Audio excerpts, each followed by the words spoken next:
bubur sumsum. Lembut guys.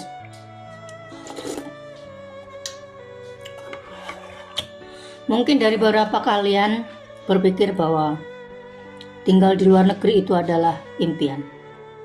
Dan mungkin dari beberapa kalian juga berpikir bahwa pindah ke warga negara itu adalah harapan. Tetapi buat saya, dimanapun saya berada saat ini, dimanapun saya tinggal saat ini, itu adalah persinggahan.